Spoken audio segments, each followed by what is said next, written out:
भिखारी और राजा की प्रेरणादायक कहानी। एक नैतिक शिक्षा देने वाली कहानी। कहानी का नाम सच्चा धन। बहुत समय पहले की बात है।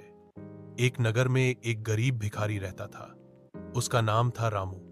वह हर रोज मंदिर के बाहर बैठकर भीख मांगता और जो कुछ मिलता उसी में गुजारा करता।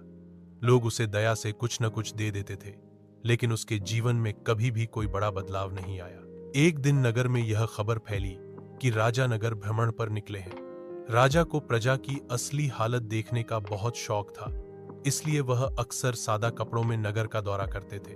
उसी दिन राजा मंदिर के पास से गुजरे।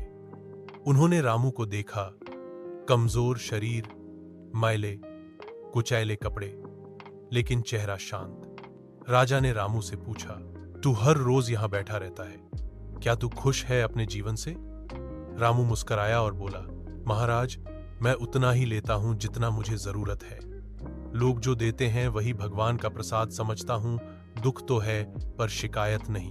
राजा उसकी संतुष्टि और सोच से प्रभावित हुए।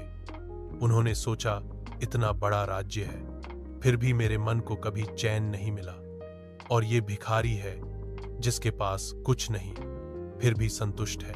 राजा ने उसी समय निर्णय लिया। उन्होंने रामू से कहा, कल सुबह महल आना, मैं तुझे इनाम देना चाहता हूं। रामू चकित रह गया, पर अगली सुबह वह महल पहुंच गया। राजा ने उसे दरबार में बुलवाया और कहा, तू जो मांगेगा मैं दूंगा, सोना, चांदी, मकान, जमीन, जो चाहे। रामू कुछ पल सोचता रहा और फिर बोला, महाराज, अगर आप मुझे सच में कुछ देना चाहते हैं तो मुझे ऐसा काम दीजिए जिससे मैं अपने हाथों से कमाकर खा सकूं। मैं भीख मांगते मांगते थक चुका हूं। मुझे आत्मसम्मान चाहिए, धन नहीं। राजा उसकी बात सुनकर स्तब्ध रह गए। फिर उन्होंने तुरंत उसे राजमहल के बाग में काम देने का आदेश दिया। अच्छा वेतन, खाना और एक छोटा सा घर भी दिया गया। रामू मेहनत से काम करता रहा। कुछ सालों में वह इतना धन कमाने लगा कि औरों की मदद करने भी लगा। लोग अब उसे सेवक रामू के नाम से जानने लगे। कहानी से शिक्षा।